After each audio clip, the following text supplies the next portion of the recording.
आज हम लोग सेमेस्टर 2 के लिए बीकॉम सेमेस्टर 2 का जो फर्स्ट मेजर पेपर है, यानी मेजर पेपर 2, सेमेस्टर 1 में एक मेजर पेपर पढ़ना था और सेमेस्टर 2 में दो मेजर पेपर पढ़ना, मेजर पेपर 2 और मेजर पेपर 3। तो हम लोग सेमेस्टर 2 का मेजर पेपर 2 देख रहे हैं कि मेजर पेपर 2 में क्या हम लोगों को पढ़ना है। तो मेजर पेपर 2 में हम लोगों को पढ़ना है बिजनेस लॉ के बारे में। क्या पढ़ना है? बिजनेस लॉ के बारे में। तो बिजनेस लॉ हम लोग सबसे पहले डिस्कस कर लेते हैं। हम लोगों को पेपर जो पढ़ना है वो पढ़ना है बिजनेस लॉ, व्यवसायिक संनियम। लॉ को हम लोग संनियम बोलते हैं, देखिए यहाँ लिखा हुआ है संनियम, या हम लोग इसको कानून भी बोलते हैं। लॉ को हम लोग क्या बोलते हैं? कानून। तो हम लोगों को जो पढ़ना है वो बिजनेस लॉ पढ़ना है। यानी भारत में बिजनेस करने के लिए जितने कानून बने हुए, कानून तो बहुत सारे बने हुए, लेकिन सारे बिजनेस लॉ नहीं पढ़ना है। इसमें से कुछ सेलेक्टेड लॉ आपको पढ़ना है, कुछ सेलेक्टेड कानून आपको पढ़ना है, सारे लॉ आपको नहीं पढ़ना। वैसे तो हजारों कानून बने हुए बिजनेस करने के लिए, लेकिन उस हजारों कानून में से कुछ सेलेक्टेड 6 या 7 कानून आपको पढ़ना है, और 6-7 कानून आपके सिलेबस में रहेगा, तो कुछ सेलेक्टेड कानून आपके लिए रहेगा। तो बिजनेस लॉ का मतलब होता है कि बिजनेस करने के लिए जो कानून की आवश्यकता होगी। तो सबसे पहले तो हम लोगों को यह जानना है कि कानून क्या होता है, तब तो हम बिजनेस लॉ की बात करेंगे। तो सबसे पहले हम लोग पढ़ेंगे व्हाट इज लॉ, कानून क्या है। तो याद रखिएगा, समाज में शांति व्यवस्था बनाए रखने के लिए कानून की आवश्यकता है कि नहीं। सोचिए कि अगर आपके आसपास में कोई रूल्स रेगुलेशंस ना हो कि सोसाइटी कैसे चलेगा, समाज कैसे चलेगा, देश कैसे चलेगा, राज्य कैसे चलेगा, गांव कैसे चलेगा, कोई रूल्स रेगुलेशन ना हो तो क्या होगा। तो आप सुने होंगे अंधेर नगरी चौपट राजा वाला कहानी हो जाएगा। जो उसमें ताकतवर होगा शरीर से, जो ताकतवर होगा पैसे से, जो ताकतवर होगा हथियार से, उसी का राज होगा। यानी हथियार छोड़ दीजिए, लेकिन शरीर से जिसका ताकत ज्यादा होगा वो राज करेगा, जो कि 1947 से पहले हम लोगों के यहाँ था। जब हमारे यहाँ कोई कानून नहीं था तो क्या हुआ, हमारे भारत में दूसरे देश के लोग आके आक्रमण किए और राज किया, चाहे अंग्रेज हो चाहे मुगल हो, सब क्या किया, किस दम पर राज किया? शरीर के दम पर। वो शरीर से लड़ना जानता था। हम लोग लड़ने वाले थे नहीं, हम लोग बुद्ध को पूजते थे भाई, हम लोग अहिंसा वाले लोग थे, हम लोग लड़ाई नहीं करते थे, और लड़ने मार काट करने जानता था, आया और राज किया। तो अगर ऐसा ही होगा, अभी देश में अगर कानून हटा दिया जाए तो ऐसा ही होगा कि जिसके पास ताकत है, शारीरिक ताकत, वो मजबूत है, क्योंकि वो मार पीट के कुछ भी कर सकता है। इसीलिए आज के समय में लोग सही से जिए, समाज शांति के साथ चले, समाज में शांति व्यवस्था बनी रहे, इसके लिए कानून की आवश्यकता होती है कि वैसा व्यक्ति जो शरीर से मजबूत है, किसी को डैमेज नहीं कर सकता है, नुकसान नहीं पहुंचा सकता। आज कोई आपको इसलिए नहीं मारता है, मारने से बहुत गुस्सा उसको आ रहा है, लेकिन मारने से पहले डरता है कि केस कर दिया तो फंस जाएंगे। तो कानून है तभी ना डर रहे हैं आप। अगर कानून नहीं होता तो वो व्यक्ति डरता क्या? वो व्यक्ति बोलता है मारो, जो होगा देखा जाएगा।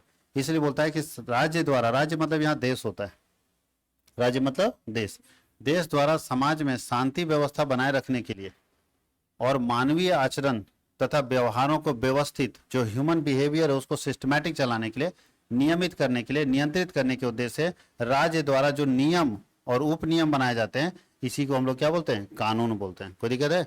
कानून का मतलब क्या बोल रहा है? In the order to maintain peace and order in the society, the rules and by rules made by state for the purpose of, किस लिए?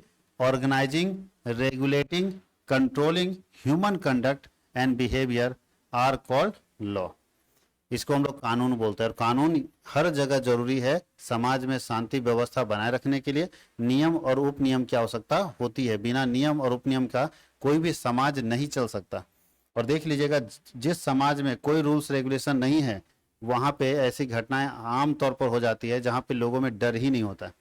लेकिन कानून जो है वो डर पैदा करता है, लोगों को बताता है कि आपको कैसे रहना है, यानी समाज में कैसे रहना है वो सिखाता आपको कानून है। कानून एक बंधन है, बैरियर है, जिसके अंदर रह के आपको काम करना पड़ता है। आप कोई भी काम करते हैं तो याद रखिए कि कानून के अंदर करते हैं।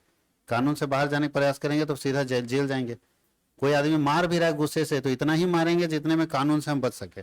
मतलब 2-4 थप्पड़ लगा दिए तो उस पर केस नहीं होता है, लेकिन अगर मर्डर कर देंगे तो केस हो जाएगा, हाथ पैर तोड़ देंगे तो केस हो जाएगा, लेकिन 2-4 थप्पड़ में केस नहीं होता। तो मारना भी है, लेकिन नियम में, दायरे में रहते हुए, जो कानून का दायरा है उस दायरे में रहते हुए हम लोगों को ये काम करना है। तो कानून क्या करता है? एक दायरा बताता है।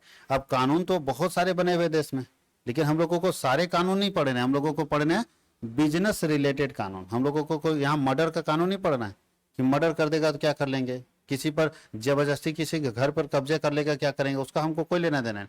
वो सब कानून कहाँ पे लिखा हुआ है? आईपीसी में।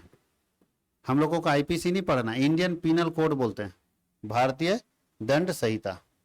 इंडियन पिनल कोड आईपीसी, याद रखिएगा। कोई दिक्कत है? अभी आईपीसी चेंज हो गया, सरकार इसको चेंज कर दिया। तो आईपीसी में जो लिखा हुआ बात है वो हमको नहीं पढ़ना है। वहाँ मर्डर है, तो किडनैपिंग है, तो क्या बोल सकते हैं, जितना अनैतिक काम है, जितना आलतू फालतू काम है, डराना धमकाना, सब आईपीसी में जाएगा।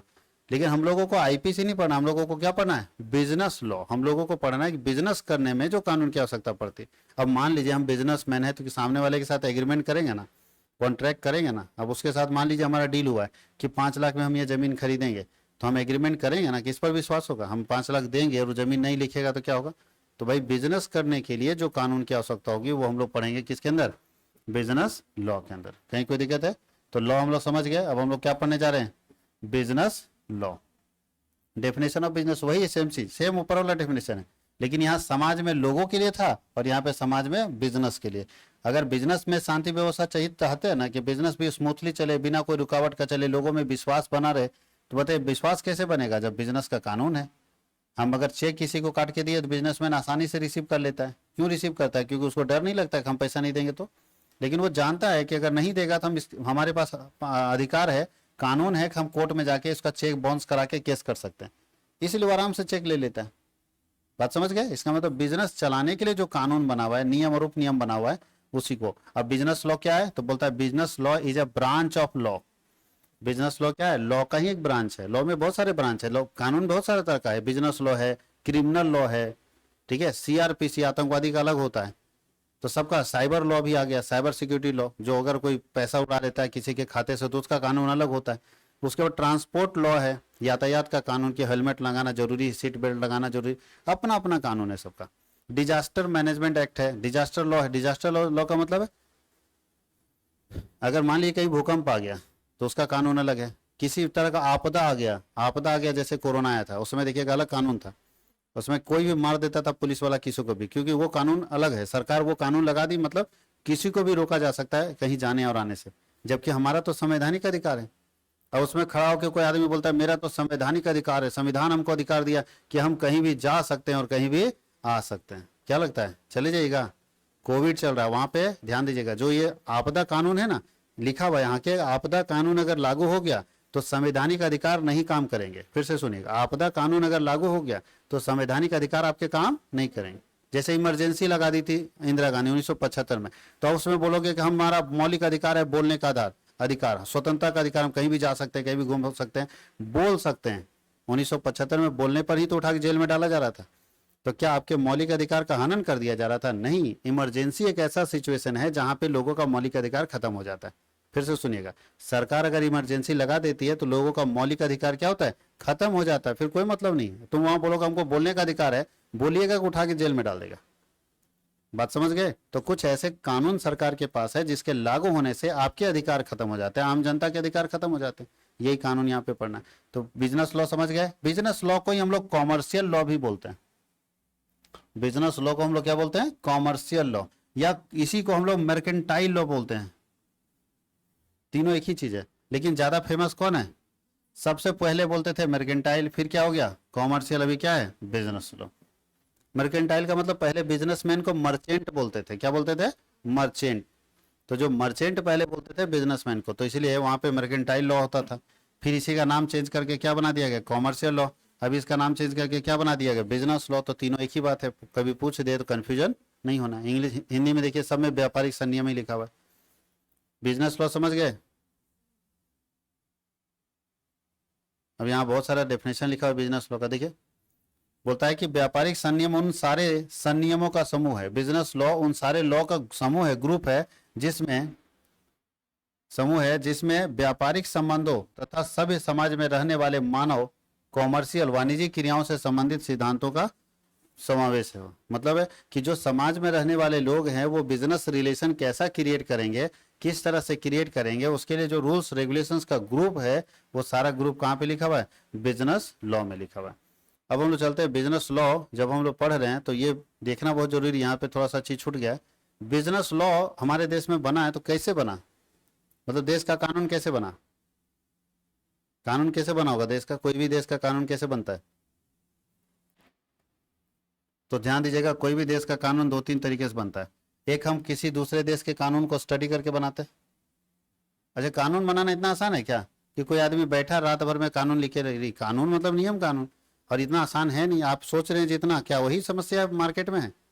तो आज जीएसटी अभी तक कानून नहीं बना। जीएसटी कब पास हुआ है? 2017 में। अभी तक कानून नहीं, अभी इसमें अमेंडमेंट चल रहा है। अमेंडमेंट मतलब समझते हो? संशोधन। क्या चल रहा है? संशोधन। और जब तक संशोधन चलता रहेगा, तीनों का क्या है ना, महीने में एक बार जीएसटी काउंसिल का मीटिंग होता है, और मीटिंग में देखा जाता है कि बताओ क्या क्या समस्या आ रही है। तो कुछ बिजनेसमैन अपना प्रॉब्लम बताता है, कुछ जो जीएसटी काउंसिल के मेंबर है वो अपना प्रॉब्लम बताता है। जैसे हर राज्य के वित्त मंत्री रहते हैं उसके जीएसटी काउंसिल में मेंबर हैं, तो हम मान लो हर महीने अगर मीटिंग हो रहा है तो झारखंड के वित्त मंत्री गए, अपना समस्या रखे, सर झारखंड में मेरा एक बिजनेसमैन ऐसे ऐसे प्रॉब्लम से गुजर रहा है, बताइए इसमें क्या करना चाहिए। तो लगता है जीएसटी काउंसिल को लगता है कि ये ठीक बात बोला, ये तो एक का नहीं, ये कितने सारे लोगों का प्रॉब्लम होगा, इसको हम कैसे सॉर्ट आउट करें। तो फिर उस पर काम करता है, फिर उसको ठीक करता है। बात समझ में आए? तो एक बार में कानून नहीं बनता, कानून में संशोधन होते रहते हैं, रूल्स रेगुलेशन चेंज होते रहते हैं। तो कैसे बनेगा कोई कानून? तो सबसे पहले हम क्या कर सकते हैं, अदर कंट्री को स्टडी कर सकते हैं,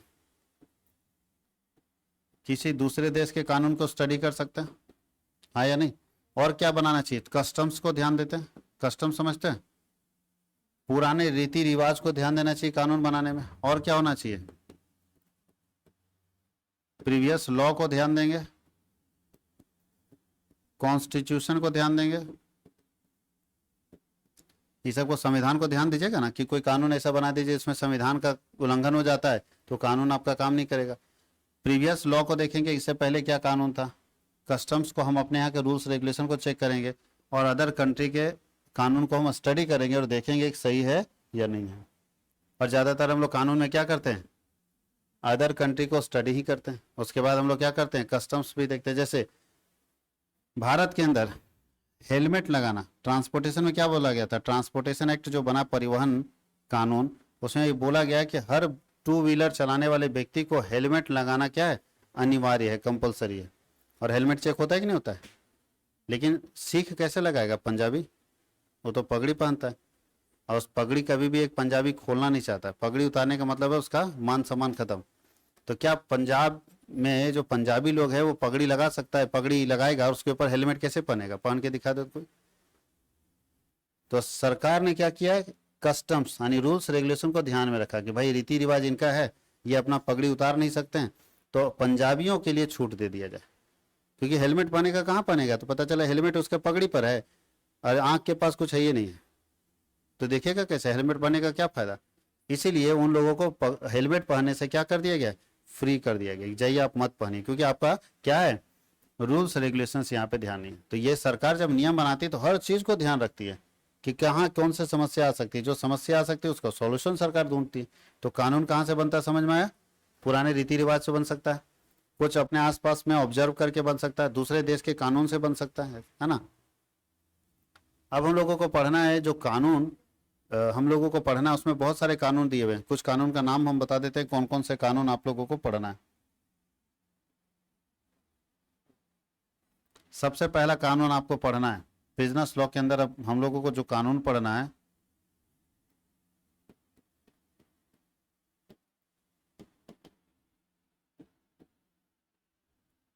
पहला कानून जो पढ़ना है वो पढ़ना है इंडियन कॉन्ट्रैक्ट एक्ट।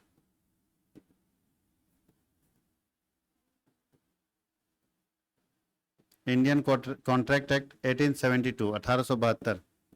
दूसरा पढ़ना है sale of goods act.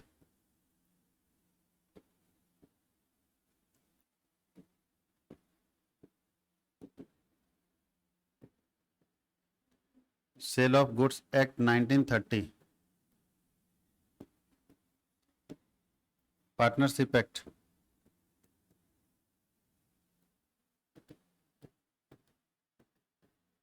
Nineteen 32। Negotiable instrument act.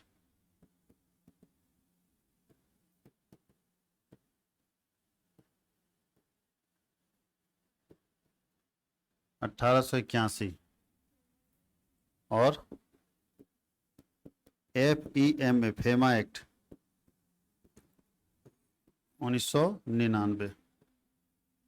कोई दिक्कत है? अब इसमें दो और है, फेमा के साथ कंपटीशन एक्ट भी है आपका, और पार्टनरशिप के साथ LLP एक्ट भी है। तो यहाँ पे LLP एक्ट भी है और यहाँ पे क्या है, कंपटीशन एक्ट।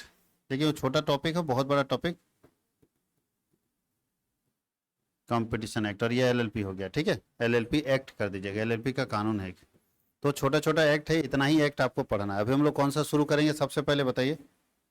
सबसे पहले हम लोगों को क्या पढ़ना है, इंडियन कॉन्ट्रैक्ट। सबसे बड़ा कानून है, याद रखिएगा, सबसे बड़ा कानून। और बना है कब, 1872 में। पुराना कानून भी है, उससे पुराना कानून मिलेगा नहीं, सब उसके बाद बना है। अब ध्यान दीजिएगा, सेल ऑफ गुड्स एक्ट जो है ना, इसी से टूट के बना हुआ कानून है, और इंडियन पार्टनरशिप भी इसी से बना हुआ है। इसका मतलब है कि सेल ऑफ गुड्स एक्ट और Indian partnership act Indian contract act से ही टूट के बना हुआ कानून है। कोई दिक्कत है, ये जो कानून बना है इंडियन कॉन्ट्रैक्ट एक्ट से ही निकल के सेल ऑफ गुड्स एक्ट बना, और उसी से निकल के क्या बना, इंडियन पार्टनरशिप एक्ट। इसका मतलब है कि ये तीनों कानून एक ही है। अगर हम 1872 की बात करें तो तीनों कानून एक ही के अंदर था। किसके अंदर था, इंडियन कॉन्ट्रैक्ट एक्ट के अंदर। अब नया कानून है नेगोशिएबल इंस्ट्रूमेंट और फेमा एक्ट। बाकी ये तीनों एक दूसरे से मिलता जुलता है लेकिन अलग अलग। अब हम लोग अभी डिस्कस क्या करेंगे, इंडियन कॉन्ट्रैक्ट एक्ट 1872, 1872 में जो भारतीय अनुबंध अधिनियम पास हुआ था उसके बारे में हम लोग डिस्कस करते हैं। तो सबसे पहले हम लोग ये डिस्कस करते हैं कि इंडियन कॉन्ट्रैक्ट में कितने तरह का कॉन्ट्रैक्ट होता है। कोई दिक्कत है, तो इंडियन कॉन्ट्रैक्ट एक्ट में याद रखिएगा, यहाँ पे हम लिख दे रहे हैं, इंडियन कॉन्ट्रैक्ट एक्ट जब आप पढ़ेंगे तो दो तरह का कॉन्ट्रैक्ट आप पढ़ते हैं। एक होता है जनरल कॉन्ट्रैक्ट, सामान्य अनुबंध, और एक होता है स्पेशल कॉन्ट्रैक्ट। तो जब आप चैप्टर पढ़ेंगे ना, तो चैप्टर में भी आपको मिलेगा जनरल कॉन्ट्रैक्ट और स्पेशल कॉन्ट्रैक्ट। स्पेशल मतलब जहाँ किसी खास पर्पस के लिए कॉन्ट्रैक्ट बनता है। तो अभी स्पेशल कॉन्ट्रैक्ट नहीं, अभी हम लोग कौन सा कॉन्ट्रैक्ट पढ़ने जा रहे हैं, जनरल कॉन्ट्रैक्ट, जो जनरल पर्पस के लिए बनता है, जिसका कोई विशेष उद्देश्य नहीं होता। तो अब हम लोग शुरू करें कॉन्ट्रैक्ट।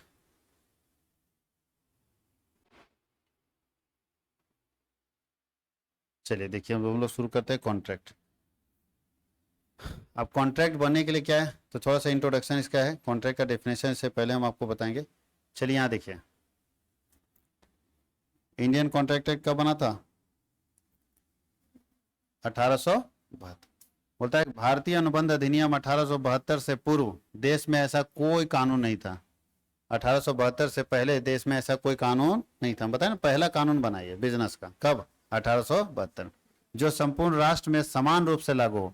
1866 में देखो क्या था ना, कि कुछ कानून था लेकिन लोकल एरिया में लगता था, पूरे देश में लगने वाला कोई कानून नहीं था। तो वो बोला 1866 में एक कानून था जो कि कहाँ लगता था, वर्तमान अनुबंध अधिनियम का प्रारूप तैयार किया गया। इसमें बहुत सारे परिवर्तन हुआ था, इस कानून का कोई खास नहीं। 1872 में जो कानून हुआ है उसको 1872 में भारतीय संसद में पास किया गया। अच्छा, उसमें हम लोग थे, 1872 में हम लोग तो नहीं थे, हम लोग तो 1947 में आए। तो उससे पहले कौन था, तो उससे पहले अंग्रेज था। तो अंग्रेजों ने इसको कहाँ पास कराया, भारतीय संसद में, के द्वारा भारतीय अनुबंध अधिनियम के नाम से पारित किया गया। यह अधिनियम 1 सितंबर 1872 से पूरे देश में लागू है।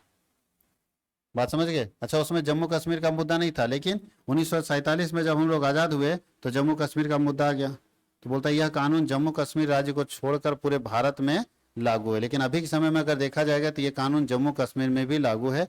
क्यों, जम्मू कश्मीर में कोई क्यों छोड़ दिया जाता था, क्योंकि वहाँ स्पेशल प्रोविजन था, धारा 370 और 35A, आर्टिकल 35A और धारा 370 जो है वो दोनों को हटा के सरकार अभी जम्मू कश्मीर को भी भारत के साथ मिला ली। यानी पहले क्या था कि जम्मू कश्मीर में कौन सा कानून लगेगा और कौन सा कानून नहीं लगेगा ये देश की सरकार तय नहीं करती थी, ये तय करने का काम था जम्मू कश्मीर की सरकार का।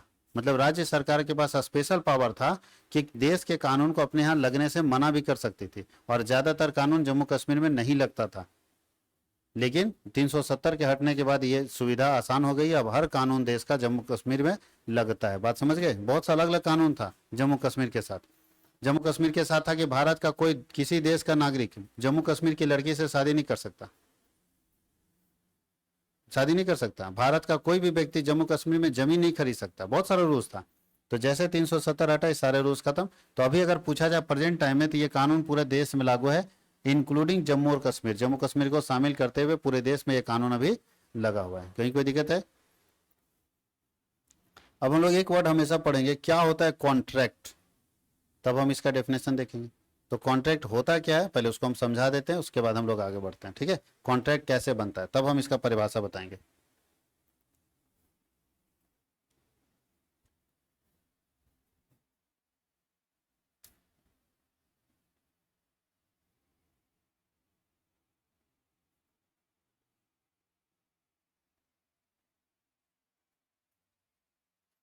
ध्यान दीजिएगा, कॉन्ट्रैक्ट बनने के लिए सबसे पहले क्या चाहिए?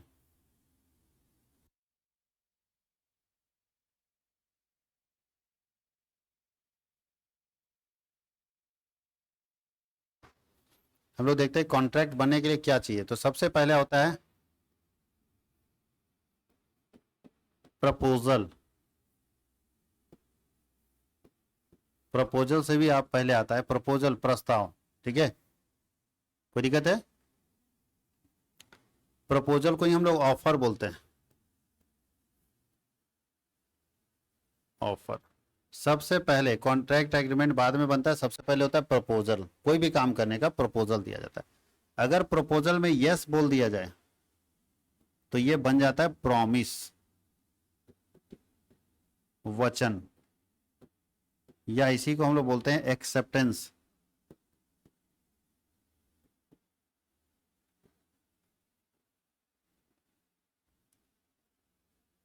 और नो बोल दें तो बात खत्म। जैसे मान लीजिए कि हमने रमेश के सामने एक प्रपोजल रखा, हम बिजनेस का छोड़ के बाकी प्रपोजल देखें। रमेश के सामने हमने प्रपोजल रखा कि भाई साहब, हम आपका जो मेरे घर के आगे आपकी जमीन है उसको खरीदना चाहते हैं, आप बेचोगे क्या?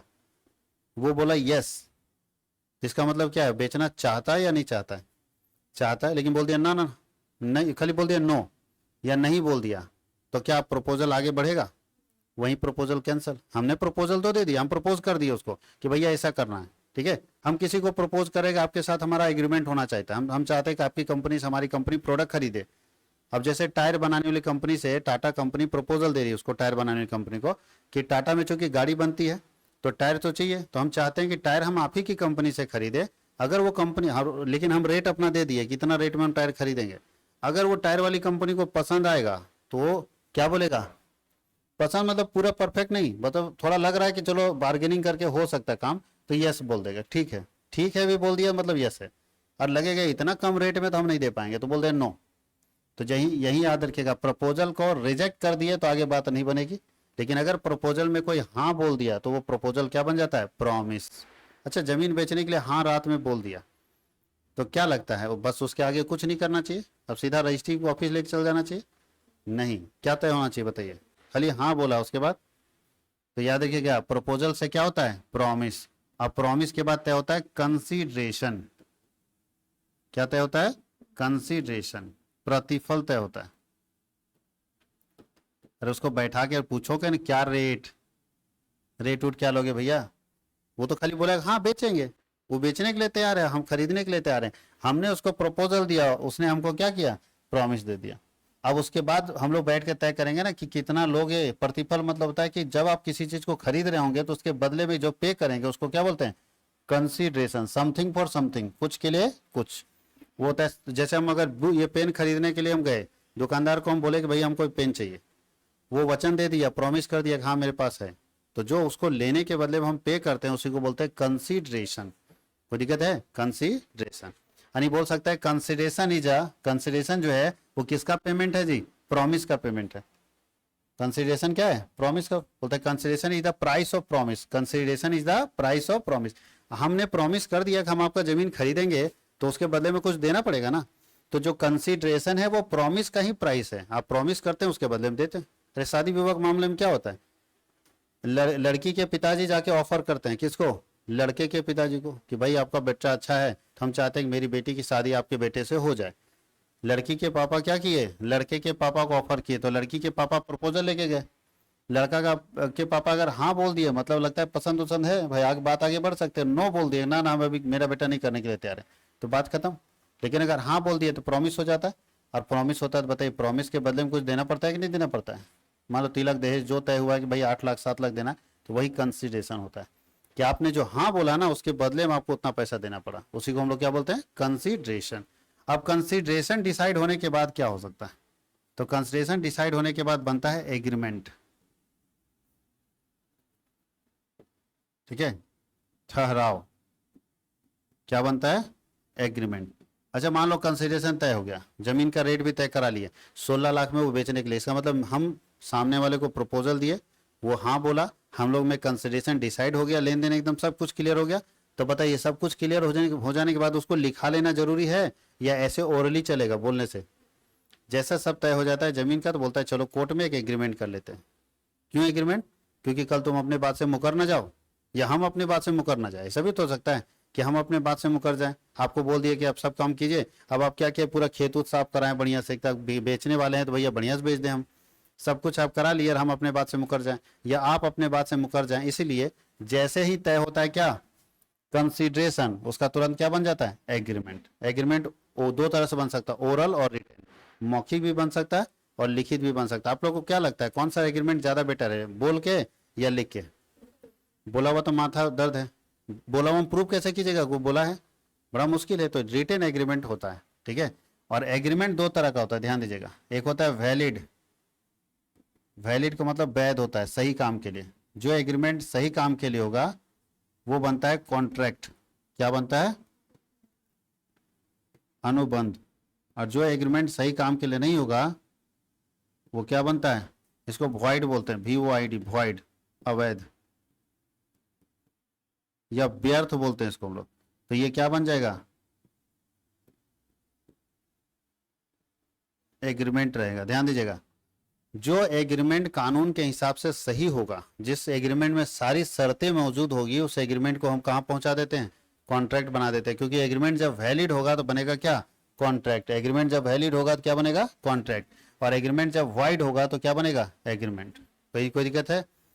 अब सोचिए कि एक प्रपोजल को एक कॉन्ट्रैक्ट बनने के लिए कितने लंबे प्रोसेस से गुजरना पड़ता है। ऐसा नहीं कि किसी को रास्ते में अचानक चलते बोले बैठो, अब बैठा और जाके कोर्ट में बोले लिख दो तुम अपना जमीन, ऐसे लिख देगा कोई?